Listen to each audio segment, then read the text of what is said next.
hope this is going to be an hour that will allow you some insights into what Tim has taken from his startup experience. Tim will introduce himself as he starts his keynote. The structure of this webinar is a quick introduction that I'm doing now, and then straight into Tim's keynote, and then afterwards we'll be doing a little back and forth between me and him.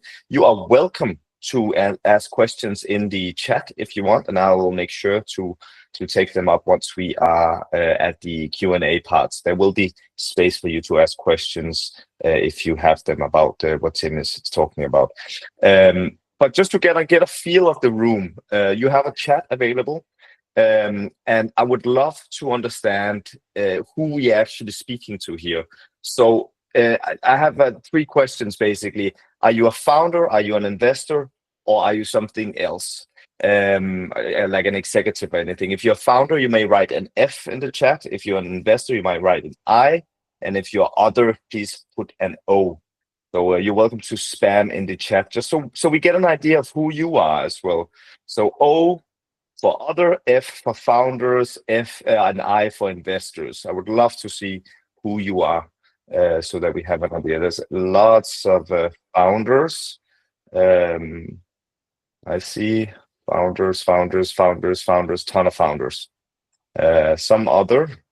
Okay, cool. Fantastic.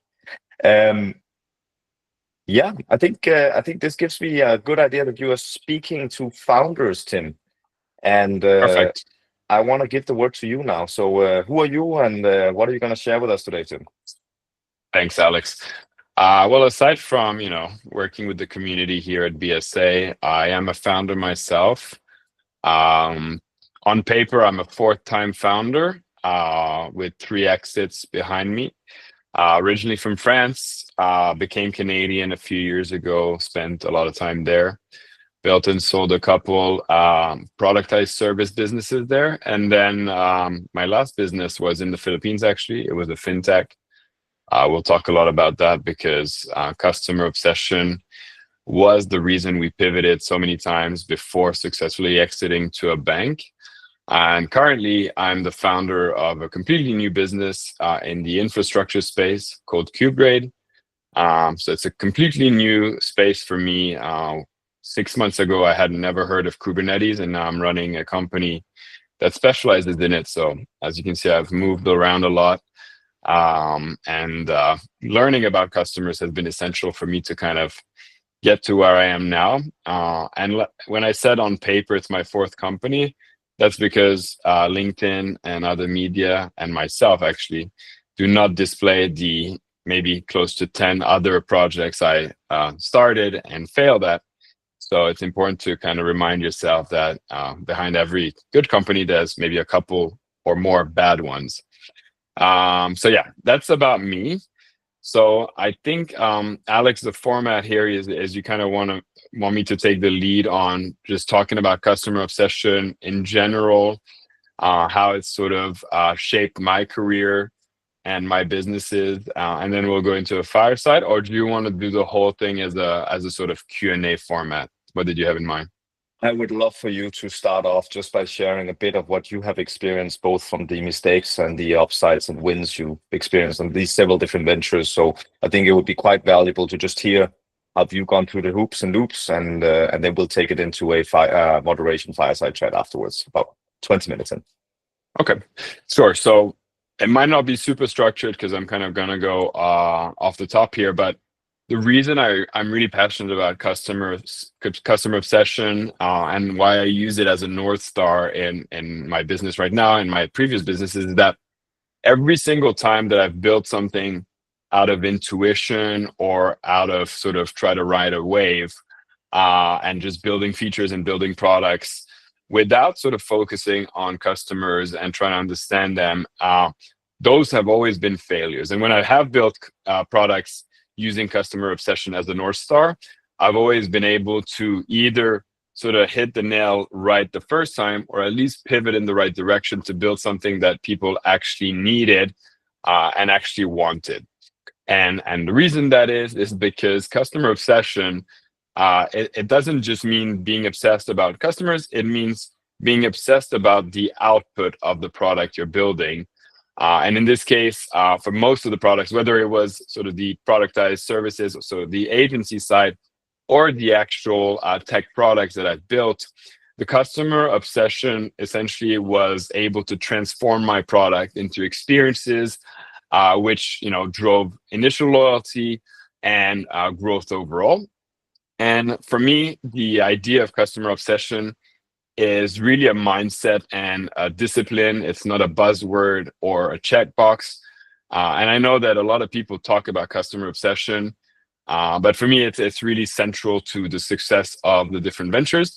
And I don't know if it would be helpful for me to talk about the failures of the products that I had built, but I can tell you, like, one of the examples where customer obsession has sort of been most valuable to me, and that's when I built TendoPay. So I'll give you a backstory about TendoPay and what it originated as and what it became before we sold it to Tonic Bank. So essentially, what we found, and when I say we, is my co-founders and I, and to give you more context, I built this product with my previous co-founder from my ad tech called Candy Banners, as well as two other people that I had not sort of spent much time with, but they lived in the Philippines and they pitched us this product, which was essentially buy now, pay later. And buy now, pay later now is sort of a big thing. You've got companies like Klarna, Affirm, Afterpay, etc., sort of dominating the market. But 8 years ago, when we sort of thought about the project, Klarna was definitely a big player. Affirm was sort of getting started, or like a few years in, but it wasn't huge. But it seemed like an interesting product, and buy now, pay later was basically inexistent in Southeast Asia and very much so in the Philippines. And so we thought it was a great idea. There's a market, there's no player doing it. Why don't we do it? And we did absolutely no market research. The only thing we did was sort of explore the payments space in the Philippines, and we realized, well, it's a country of 100 million people. There's less than 5% penetration of credit cards, and e-commerce with Shopee and Lazada is booming. People are just buying stuff on cash on delivery. It makes no sense. We had this European/North American mindset that e-commerce could not survive by just people paying with cash on delivery. So we thought, if people can't get a credit card and the only option for payments are credit cards and cash on delivery, if we can help them finance their products with a product like buy now, pay later, surely we're going to become a success. And that was really the only premise of us building TendoPay. So as you can imagine, it was wild, wild west. Actually, none of us had built a fintech before, just so you know. Our CEO had worked in a fintech. My co-founder, Jan, and I, we were in ad tech, but ad tech, the ad tech part was really just the productization of a digital ad company. So it was more like an agency than a product. And the other person came from consulting, Camille. And we all embarked in this project. We invested our own money into it. And as you can imagine, when you're buying a credit solution, one of the big things you're going to face is underwriting and figuring out how to get the right customers that will eventually repay you. Turns out that the Philippines is one of the countries with the leading indicators in scams worldwide. There is no centralized credit information. Most information that you can get out there, whether it's like personal information, etc., has been corrupted in some way. So we embarked in this journey to build an underwriting solution as well as a payment solution with almost no experience. Turns out that we weren't wrong. People were very excited about this product because we're basically giving away money. And without the right underwriting tool, we were basically giving money to people who would probably not pay it back. So the success initially, when we were looking at certain indicators, was that, yes, we were building a product that people wanted, and it was going to be a huge success. Within 6 months, we had over 500,000 applications on our product.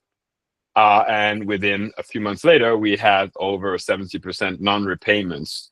So that meant that we had a product that people wanted, but a product that did not fit the market we were in. and we were not really listening to the right indicators. We were focusing on growth at all costs, about a gap in the market.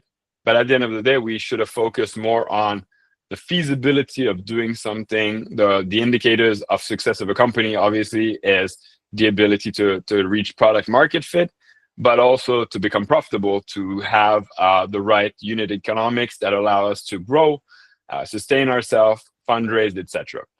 And so, we started doing the sort of we had a various seasons of pivoting, and I'll spare you all the details of all the different pivots we went through. But at the end of the day, we started auditing the market and trying to understand the solutions that were working, and trying to emulate sort of some of the credit solutions that had been working and successful.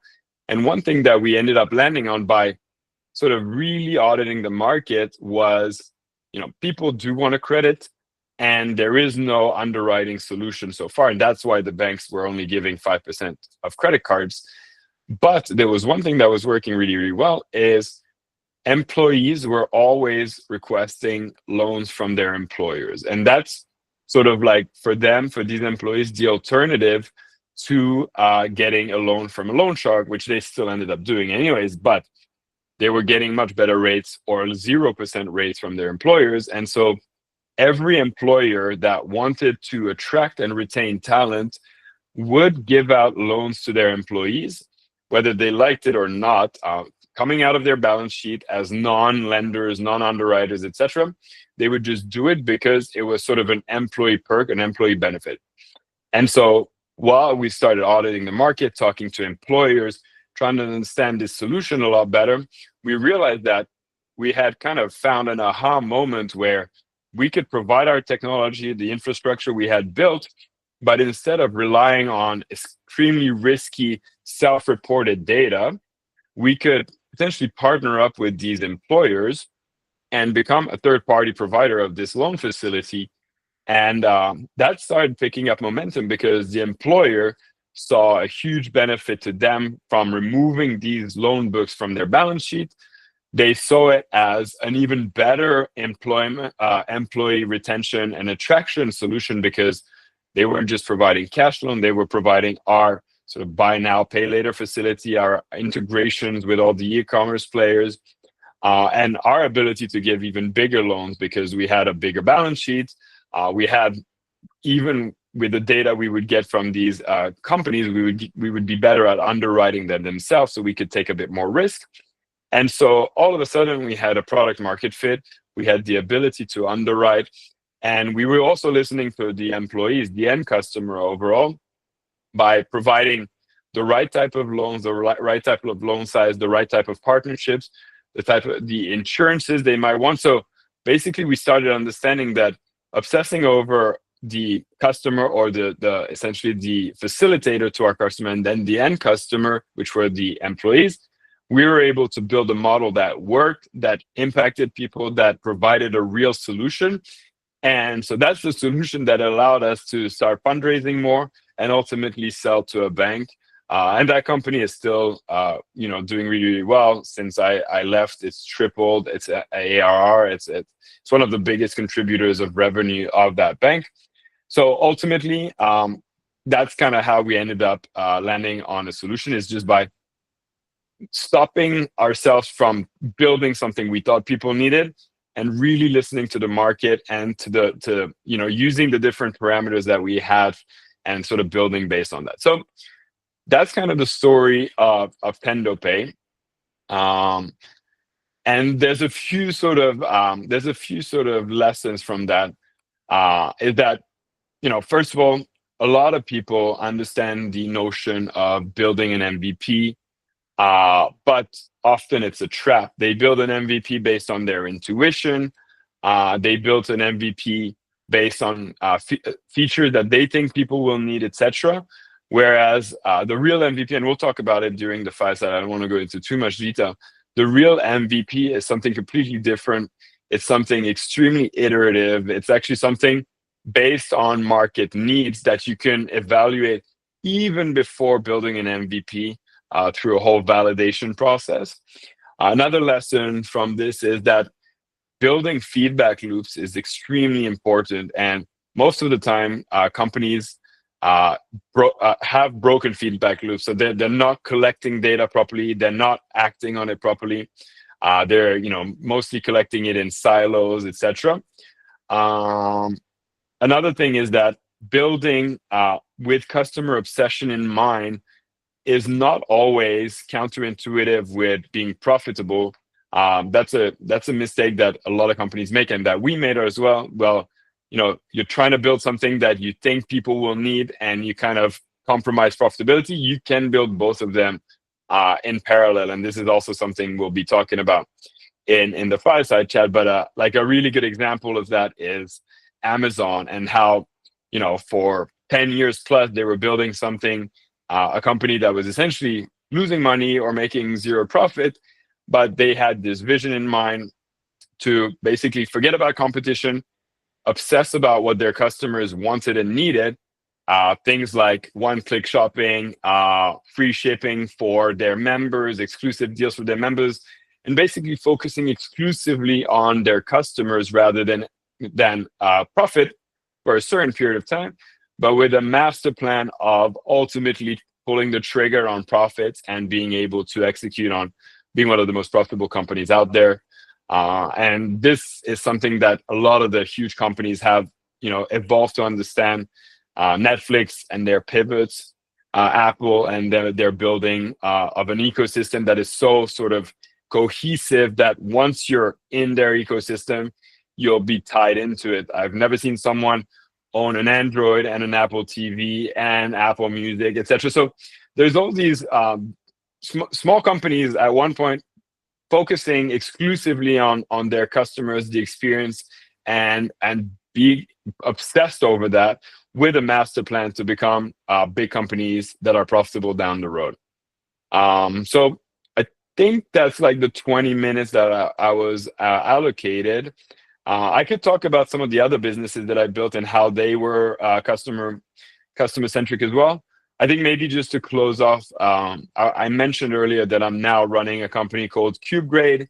I mentioned that it's in the DevOps space, around the Kubernetes ecosystem, which for most of you, you might have never heard of Kubernetes, but to make it really, really short, it's one of the operating systems that runs data centers, and that is favored by most enterprises today. And the reason I mention it as an example is because I had never heard of it 6 months ago when my co-founder and CTO reached out to me and pitched me the idea, etc. He's an old friend, by the way, from the Philippines. And I had never heard of it, and I had to go through a huge rabbit hole of understanding the ecosystem, understanding the players, understanding the customers, understanding their pain points. And that rabbit hole was basically all over the map, between interviewing CTOs, reading Reddit threads, reading ebooks, etc., and really obsessing about this specific niche and industry before being able to go back to my co-founder and saying, this is the problem statement that you brought me. My research has concluded that X, Y, Z. So I think we should start building this feature first. We did end up building that feature, and then we immediately ran it through a feedback loop very early, even though we had this idea and we thought we could build it big. And he comes from a DevOps background. He's built a DevOps agency. He's been in the industry for 16 years, worked for Netflix, etc. But even with that experience, I highly suggested and basically encouraged that we would iterate immediately rather than build based on his experience. And that's been paying off well, because we realized very quickly that his experience in a DevOps agency did not translate to the experiences of CTOs and DevOps engineers within companies. And we had to very quickly iterate and change not only the product, the features, but also the way we communicated the problem statements as well as the solutions. And so, yeah, basically, customer obsession was at the core of CubeGrade, and is still at the very essence of this business that we're basically just starting. But yeah, so essentially, that's probably all I have for this 20 minute that I was allotted. So yeah, Alex, Cool. you want to take over? Yeah, no, thanks, and I think a lot of these questions came to my piece of paper here. Thanks, Tim, for sharing, and again to everybody out there, if something has come up along Tim's keynote here, please share the questions in the chat. Um, I want to hear more about your startups, but I want to take us a little bit back to the beginning because I think there's a few things here that's important to kind of set in stone, and so I want to just ask you again, what does customer obsession really mean to you? And where do most people get it wrong? Yeah, I think customer obsession means translating or understanding your customers so well that the product or the service you're building, the end result of using it or being a part of it is an experience that enhances their situation. So basically, you're not using a product for its feature, you're using a product because it's going to generate an experience. It's going to provide an end result that is something, sort of magical in a way. So to give you an example, when we built Stinson Design, which was my first company, which was a presentation design agency, and most people sort of laughed at the idea. Even myself, I was not super convinced of what I was building. But what I realized is that people are, paying for presentation design because they're expecting a certain output, a certain experience. In this case, depending on what presentation we were designing, the experience or the output was raising a certain amount of money or presenting a certain product or opening a new dealership, for example. And just being able to refocus the way we presented our product or our service, as opposed to saying we were just a presentation design agency, we sort of reframed it and made sure that we focused on the output, the end result of what the customer may have been expecting. And that allowed us to sort of become an experience agency as opposed to just a basic design agency. And that's what set us apart between, other dev shops that were around at the time, whether they were in North America or sort of offshore, and they were really charging by the hour, charging really based on the designs they were outputting. The way I was selling it is I was saying, hey, you're a dealership, and this is a real story. I got a call from this Texan dude, and he was basically telling me that he was a dealership, and that they wanted a presentation because they wanted to pitch a big automotive group on a specific license that they want to obtain to sell those cars, European cars in Texas. And like as I was digging through this conversation, my thinking was not, okay, so they're gonna need like 20 slides and they're gonna want to talk about their dealership experience and all of that, and I'm gonna have to charge them $100 an hour. The way I was going through this conversation was like, what is the end result you're trying to achieve? You're trying to sign, and it took a long time for me to get there, but like at the end of the day, I was understanding that this guy's trying to sign a multi-$100 million deal over a 10-year period of time. And this little presentation, this deck, is potentially not just, but potentially one of the tools and one of the barriers, or one of the points between not having this dealer and potentially having $100+ million deal on the table. And so my pricing and the way I presented it was based on that output, based on the experience they would get out of it. And we ended up being able to sign a presentation worth 75,000 US dollars, which potentially a designer could have undertaken within a few weeks or a month, charging $50 to $100 an hour. So again, building around understanding the customer, obsessing over what their output or expectation was the difference between us just being a design studio and a studio that delivers experience and outcomes. Okay. Okay. Interesting. There's a few points that comes up on this as well, because I believe there is a difference between when you are in the early stages of setting up your business, right? You're finding product market fit. You're trying to see who is your hero customers and hero product and everything. And then you're at a point where you actually have a product and you're then improving that product based on the feedback loop. But see, there's a question as well related to this that I'll get to. But how would you say that the switch needs to happen from finding product market fit and testing out how you be obsessed about your customer without necessarily knowing who they are, and then switching to a point where you then have a product and you're trying to improve that? Yeah. So I think the idea to reach product market fit, at least a stepping stone to getting there, is this idea of the MVP, right? And if you build an MVP properly, and you build, and again, when I say MVP properly, that includes a ton of feedback loops, a ton of iteration. You're most likely guaranteed to succeed and to reach product market fit. The problem is that most people fail at building MVPs because they don't really understand what an MVP is. They think an MVP is just a basic looking product, meaning they don't invest necessarily in design, they don't fully flesh it out, but they fail to understand that an MVP is based on an understanding that there is a real problem to solve, that there are customers facing these problems, and meaning there's already iteration before building anything. And that's usually a step that people seem to forget. It's sort of a validation step. And I'll give you an example because we did validate TendoPay originally. And again, remember that TendoPay, the product, the buy now pay later, was highly successful. It's just we couldn't monetize it properly. But before building anything and before sort of starting integrations into e-commerce, building an underwriting solution, etc., the way we validated it is, and it's super simple, and most people can do this for any product. It's like could not be more simple. In our case, we knew that if we wanted to validate people wanted a buy now pay later, we needed to be able to tell that, hey, if someone is trying to buy something online and they're offered two solutions, to buy it directly or to buy it on installment, which one are they going to choose? Are they going to choose one over the other?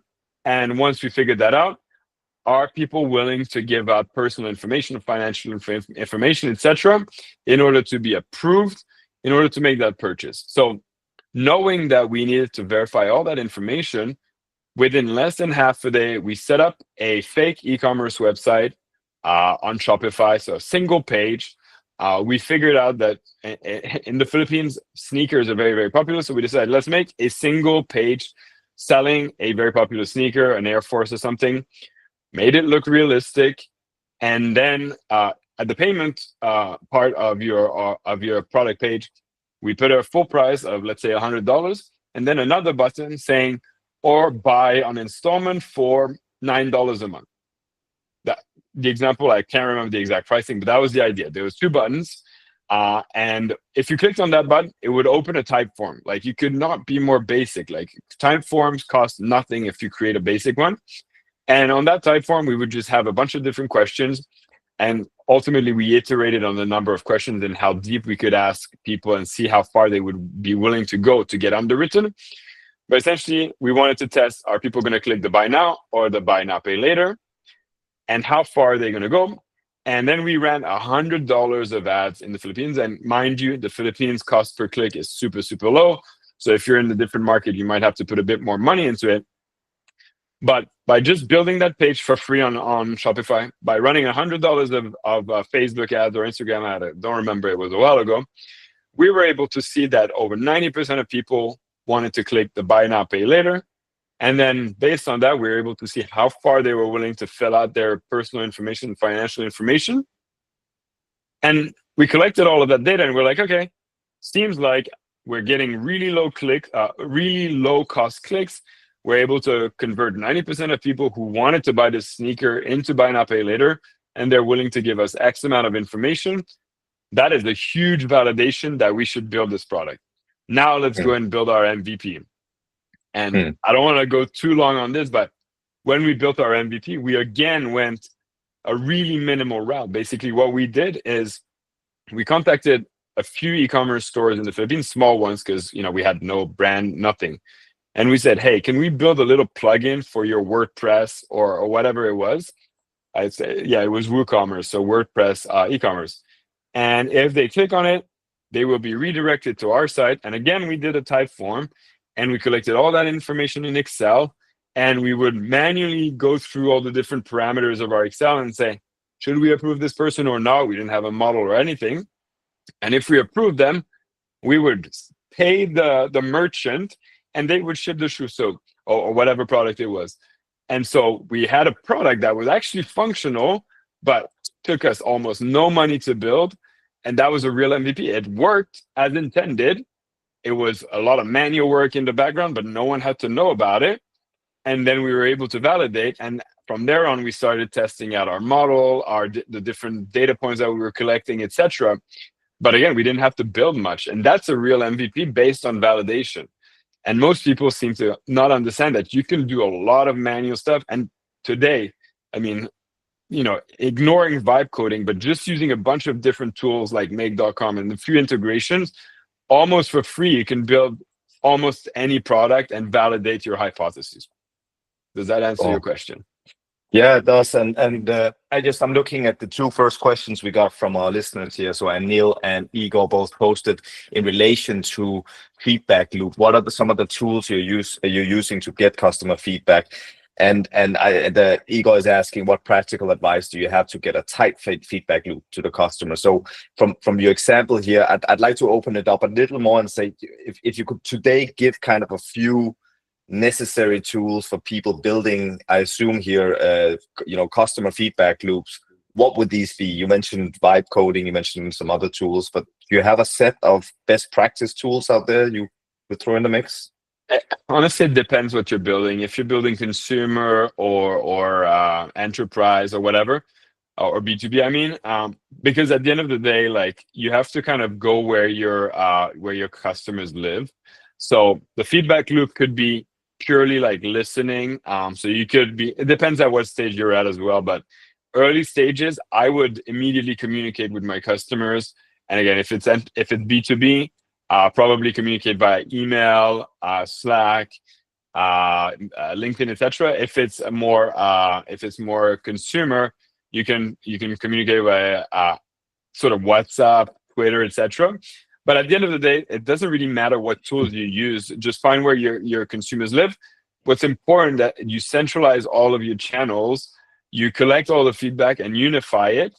And then, like, vibe coding is great, but just using even basic AI tools to kind of analyze trends and sort of understand and prioritize the high impact issues or suggestions that you're collecting from this feedback is almost super simple if you're using AI. And like, I mean, you can use prompting and create trend analysis and stuff. What's important though is not just collecting this feedback, is how quickly you act on it. If you're able to kind of get these trends and understand them and prioritize them, make sure you react very quickly and close the loop by showing the customers that they have an impact on the product. Not only does that generate a product that people need, creates loyalty. Basically, I would say that that's probably the best way to do it. Again, like, the channel itself, I don't think matters as much as the speed and the way you analyze the feedback you're getting. Nice. Cesare has a question here. Do you have a benchmark of how many customers you talk to before you decide to iterate on something? That's a really good question. And again, it'll depend. So for TendoPay, I know we started iterating once we had reached 100 customers. It may seem really, really low, but the thing is, at this stage, statistical significance doesn't really matter. What matters is identifying trends and patterns. So AI might be a good way to interact with that data. Kind of as you start collecting the feedback and start highlighting trends, you can even sort of engage with your AI agent and say, hey, I've collected all this data. Do you think it's enough for me to start making changes to my product? Do you think I need more? Do you think I'm missing certain questions? Do you think there's a piece of data that I'm missing before making these changes? At this stage, honestly, I would leverage AI for all these questions because they will have better insights than your gut intuition, etc. Nice. There's no right or wrong answer, right? No, and I think on the MVP is especially that right or wrong answer. You're just trying to find out where you can start sticking. And Andy is asking here though, can you share what tools you're using to identify trends? What AIs? Yeah. So for me right now, I moved over from purely using ChatGPT to using Perplexity. And again, depending on the task or the prompt that I'm using, Usually Perplexity Pro is very, very good at sort of oscillating between the different models and finding the right one. But usually when I do this type of really important analysis, whether it's, trend spotting, etc., or not, I usually use the same data set. And because Perplexity allows me to select all the models I want from all the different providers, I'll just try to get a response from all the different models and kind of see which response makes most sense, see if there's a trend between the different models, and based on that, be able to take action.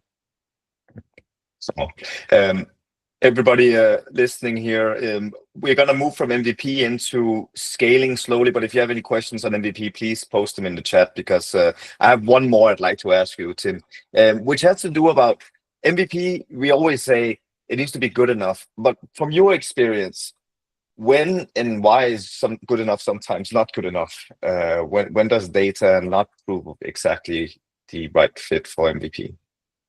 Yeah, so for me, being good enough means the core hypothesis that you have, and in the case of TendoPay, was people want to make or break their payments into installments, and they're willing to give information in exchange of being underwritten.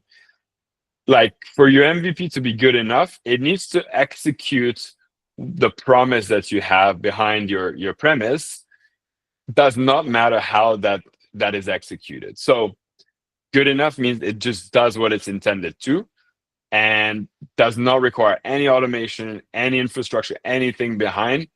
And an MVP could be almost manual. You could also, you know what I mean? Like, it does not require full product whatsoever. Yeah.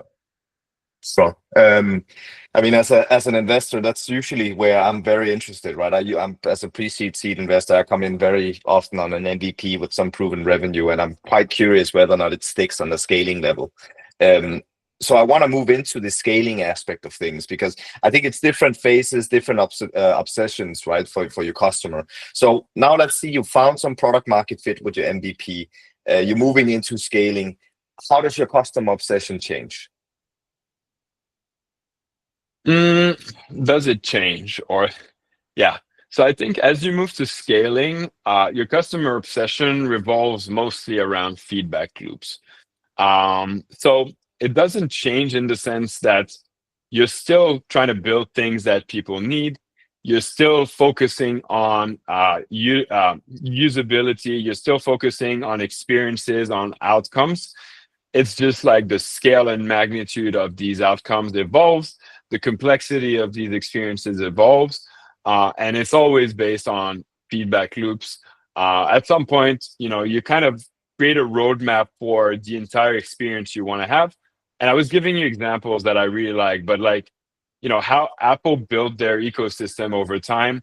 Actually, interesting, before we even get into how they build their ecosystem, there was like another example where I thought was interesting, where customer obsession took a wrong term, in my opinion, because customer obsession can also sort of be a deterrent to innovation. And in my opinion, it's just the wrong type of customer obsession. It's like a short-term vision customer obsession. And the example I have in mind is how Nokia got overtaken by Apple. So if you guys remember how Nokia was dominating cell phones for the longest time, and one of their obsessions and one of their hypotheses was to build the smallest phones ever. And for the longest time, the Nokia phone was trending downwards in terms of size. It was really, really cool. And as a customer, you thought that's what you wanted. You wanted something that would just fit in your pocket, that was something you didn't feel at all, and was just like part of your daily clothes. What Apple realized is like, okay, you can focus on that, but how about we focus on the experience you can have with a phone, and forget about the size. We believe that if we can offer a much better experience, better features, better options, like a much more innovative solution, people won't care about the size. And basically, for a little while, Nokia and Apple were going head to head, one focusing exclusively on size, I don't want to pun, no puns here. One focusing exclusively on size, one focusing exclusively on customer experience. And they were both obsessed over their customers. It's just the vision was different. And Nokia never had in their roadmap, in their vision, that people might want to have a phone that had no buttons, a phone that was an entire screen, a phone that would allow you to listen to music, to stream. I mean, streaming was really like a long-term vision, but you can see how the clash of customer obsession, if you don't have a clear roadmap. And again, it's not like Nokia was not smart. It's just like they never, maybe they never did mushrooms, but they never had this vision where a product, a phone, could become much more than a phone. And so at the end of the day, the idea here is that customer obsession is not always right. You kind of have to sit back and kind of observe trends in general, and maybe forget about what your customers are saying, and understand what the macro, what the overall tech trends are, and reinstate that sort of new trend or that evolution in technology into your customer obsession, and be willing to take a hit on providing what the customers want versus what you think the market is going towards. And that's really, really hard. I mean, I'm saying that as if it was nothing. It's just a case study. But obviously, it's important to step back and to kind of see how the giants have done it. And giants come and go all the time, and this is super interesting to see.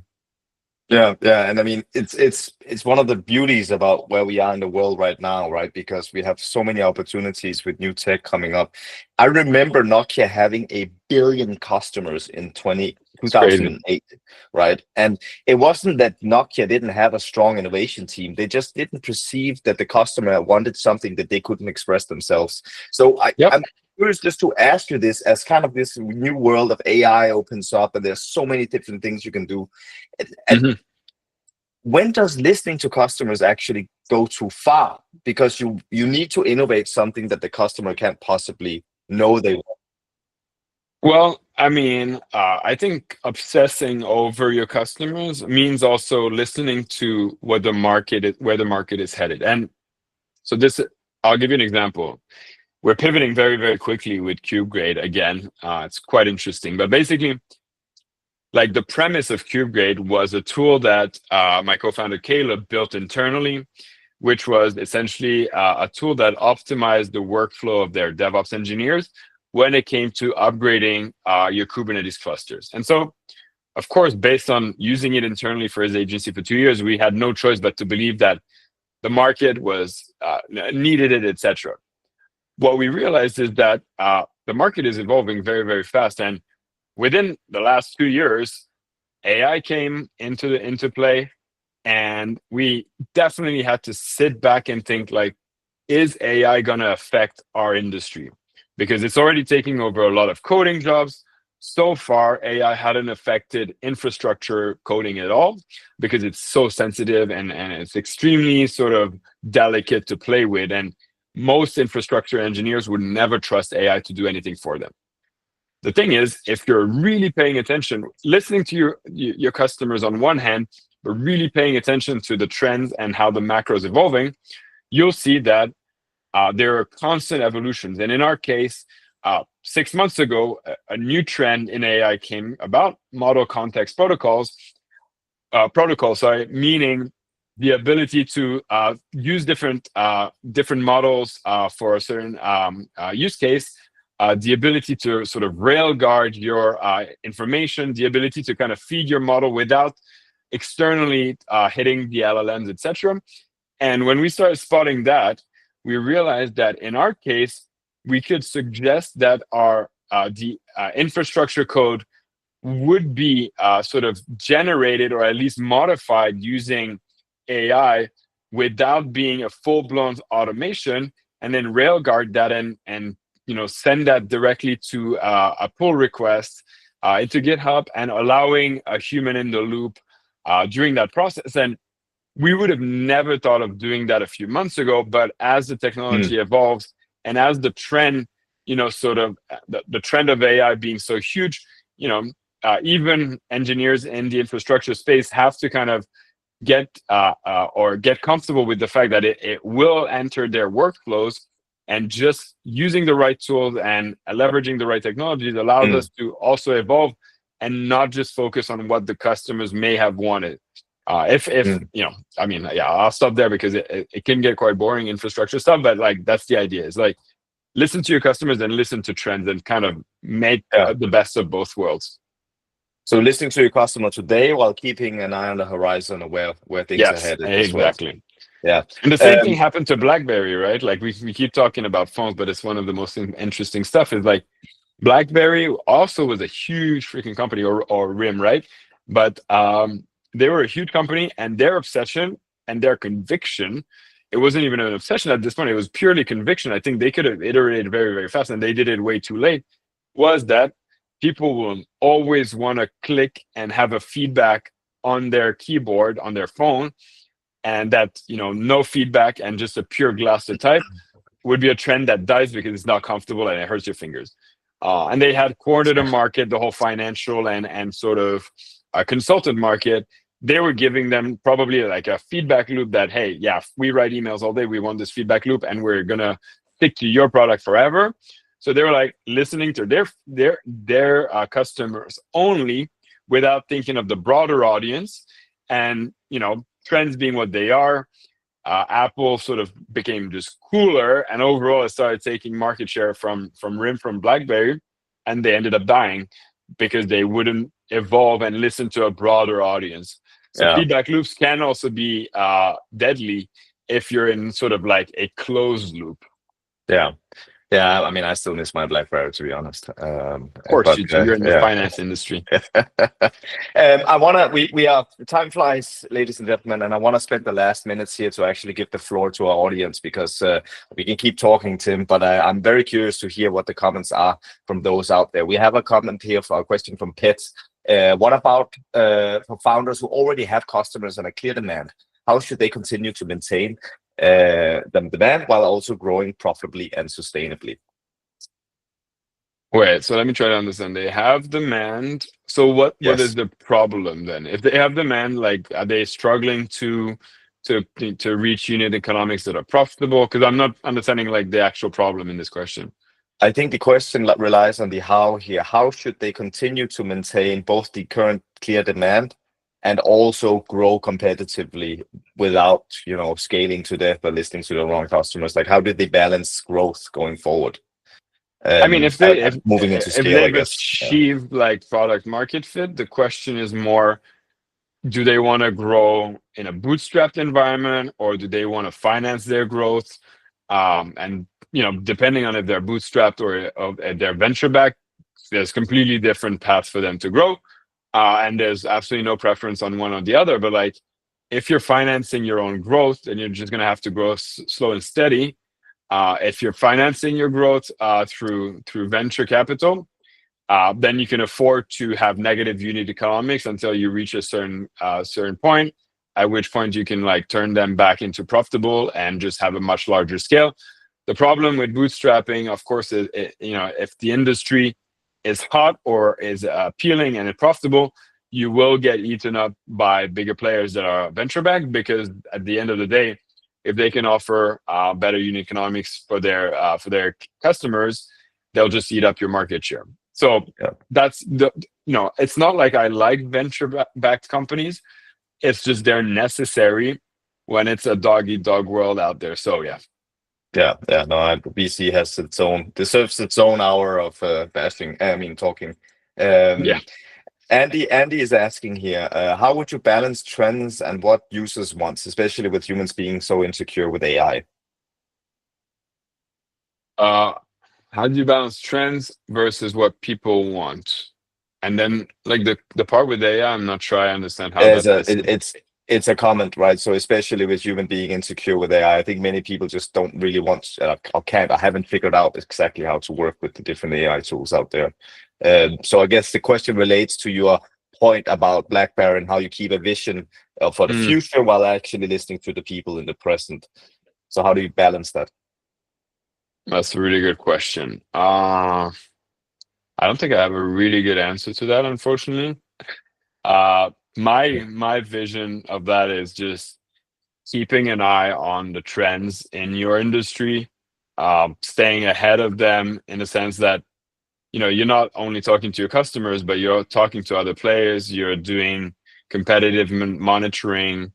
You're kind of seeing what other people are doing in industry, seeing what you think fits your roadmap, your plan, experimenting with your own ideas, but also stealing people's ideas, and again, seeing what sticks. I can't read the future, unfortunately. And so for me, like the idea is to stay sort of on the edge of innovation or on the edge of trends, as opposed to trying to being ahead of them, because that's a gamble, if anything else. Hmm, that's a good point. It brings to mind, since we spoke about Amazon earlier, right? I mean, Jeff Bezos famously said that he believes Amazon will one day also perish like everything else. And one of his key trend lines that he's following with the company is that people will always want more convenience, more variety, and cheaper products, right? So if you can keep kind of feeding into that natural cycle of things in the present, then I think you will continue to follow a trend line of I guess just human behavior, right? So I think some of these core trends, human trends, are good to tie your business model into, at least from my own perspective. Yes, like psychology is important Yeah. in business for sure. I think that's a really good point. And a Yeah. lot of people don't know what they want until they see it. So it's important to kind of be ahead of their mindset, of their needs, etc. So customer obsession, it's a very good point you made, because we didn't talk about it enough, is not just feedback loops and understanding what they want, is understanding what they might want and need, and trying to experiment with. Again, you don't have to be a mind reader, you don't have to be a visionary. You can just experiment with a ton of ideas and see what sticks, and then double down on the thing that stick and keep iterating that way. So that's why iteration is so important. It's not mind reading, it's just experimentation. And usually when you're a creative guy or you want to use AI or whatever you're going to do, just come up with a bunch of different ideas of features, or even mini implementations, and test, A/B test constantly. And eventually you will land on something that works. So it's not mind reading, it's just math and statistics. Yeah. No, it's so golden that we can start collecting this as well. We have 6 minutes left, Tim. Time flies. We still have questions dumping in the chat here. I have a good one from Nance here. Let's say you have an investor interested about your project. How do you determine the appropriate equity to offer and invest in exchange for capital? Or what factors depend on it? I think this has more to do with the factor of fundraising, Mans. And so I'm going to save this question. We will have a webinar on this as well. And this is more a question for you anyways. For me, my very quick answer, if you want it, is the value of your company is what people are willing to pay for it. And it's basically a sales game. So if you're able to sell yourself, sell your vision, there is no right or wrong percentage of equity for money.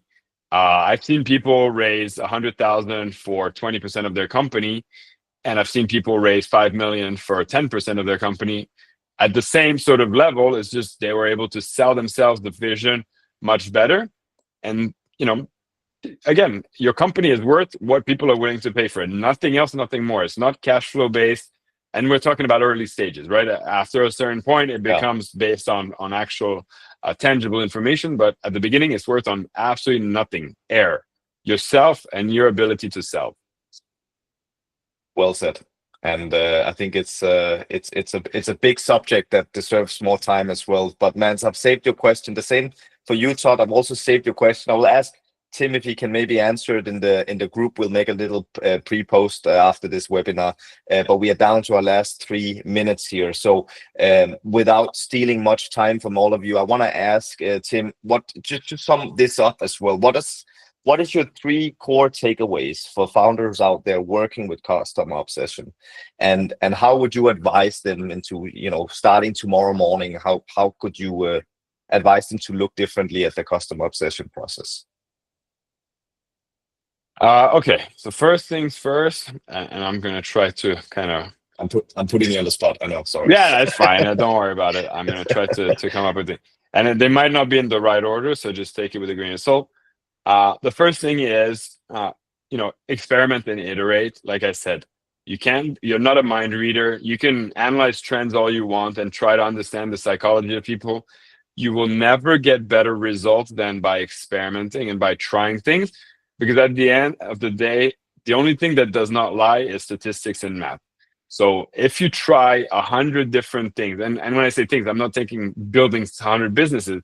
Within a business, if you try 100 different hypotheses and put enough sort of volume onto them, and when I say volume, I mean people experiencing them, you will see some stick, and you'll be able to double down and kind of refine your funnel there. So that was one, like experimenting and part of like the feedback loop, etc. Let me see. So you did really put me on the spot here, like summarizing it all.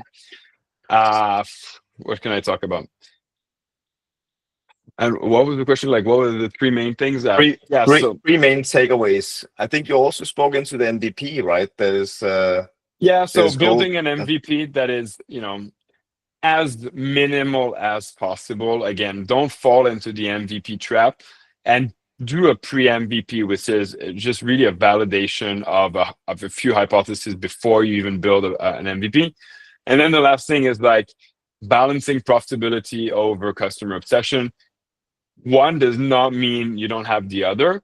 It might mean that you sacrifice profitability over a certain period of time. Just build it into your plan. If you're raising money and companies and investors ask you for positive EBITDA, just walk them through your roadmap. Like when Jeff Bezos built Amazon, he went with negative profits for 10 plus years and was worth billions because he designed a roadmap. He explained very clearly that capital was reinvested and the vision was to reach X amount of X results before profitability would arrive. And so he, favored obsession over profitability for a certain amount of time, but it was all planned. And so that might be my third lesson here. Fantastic. So we got it, ladies and gentlemen, from Tim here. Experiment, do your pre-MVP, and sometimes you got to sacrifice profit for scale, get that fit in the door. We have 30 seconds left, and for that, I just want to say thank you, everybody, for your attention. We greatly appreciate it. If you want to meet me and Tim for a dinner, we're doing an executive dinner where we're gathering founders who are interested in diving deeper into these points. We'll be sharing this invite in our line group. And we hope to see you if you are interested. But until next time, thank you very much, everybody. Have a beautiful night and best of luck on your ventures. Thanks, Tim. Thank you, guys. Just when can I join the line group? Oh, let's post the line group here on the chat, maybe. Yes. Do you have it, Tim? I don't. I can pull it up. Don't worry about it. Yeah, thanks. Thank you for asking, and make sure to also join our LinkedIn group. I'll post that as well here. All right. Thank you very much, Tim and Alex. It's very valuable. Thank you. Appreciate it. All right, here you go. The link is in the chat. Thanks, Tim. Thanks, Alex. Thank you. Thanks, guys. Alex, are you staying on, or are we just leaving? I'm staying on. I'll just post a LinkedIn group. You can leave, and I'll carry the last conversation out. So thanks for your time, Tim.